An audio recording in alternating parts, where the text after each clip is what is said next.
دوستای عزیز، قسمی که دیدین پیاز رو تازه انداختم که امروز قصد دارم یک شوروا پخته کنم که نال پیازم سرخ شده.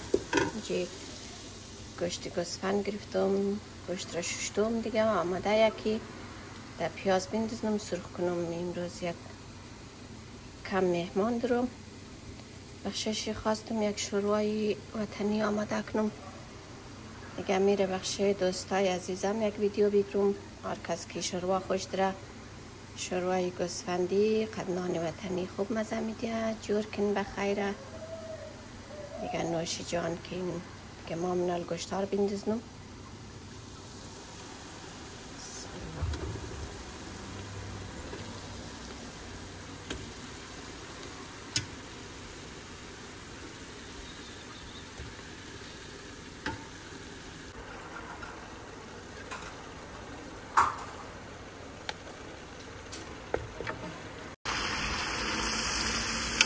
دوستای نازنین گوشتم سرخ شده.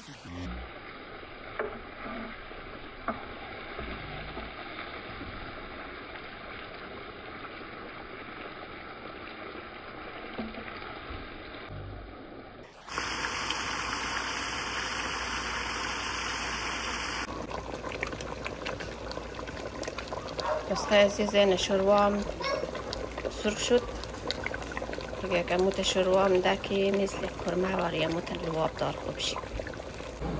دوستای عزیز سلام، امید که جور صحتمند باشین دیگه. خیلی خوشمزه برنامه امروز از ما امروز یک کمک میمان دارم دیگه. من یک چکنه ویدیو بخش شما گفتم شما هم سعی کن دیگه. اینجا در سوزی جرم دیگه، شما که نیستین جایشون خالی دیگه. تشکر از شما که ویدیوهای از مرسل من لایک کردین، سابسکرایب کردین، یک جهان تشکر. بازم دیگه لایک کردین، سابسکرایب کردین، ما حمایت کردین دیگه. تشکر از شما دیگه. اینجا پایین که سوزی جر کنیم.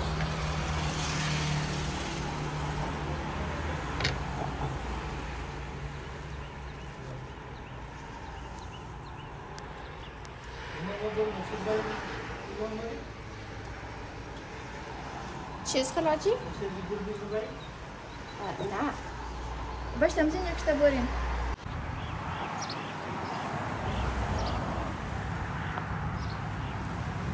دوستای عزیزی هم که است پیش خانه از ما هم گلایشی امیال خوب گل کده قدر خوبشی معلوم میشده. گفتم باش تا یک چکنه یک ویدیو بیکنش.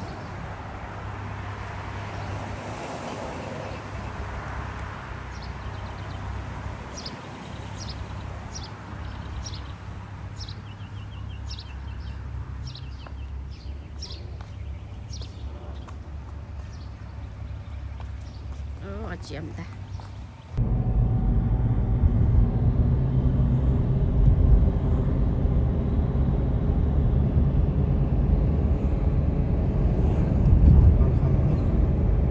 کمربند خونستم.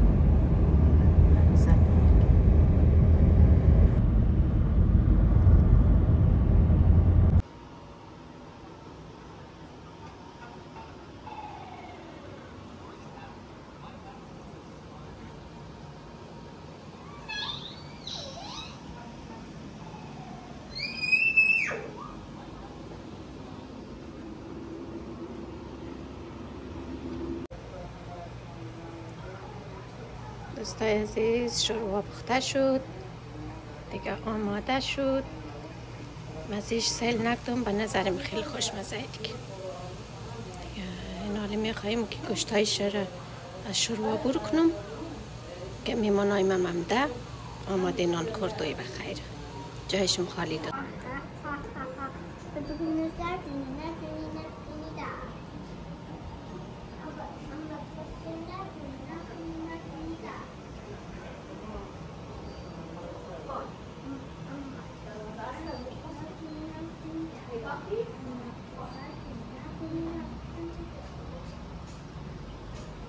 Yeah.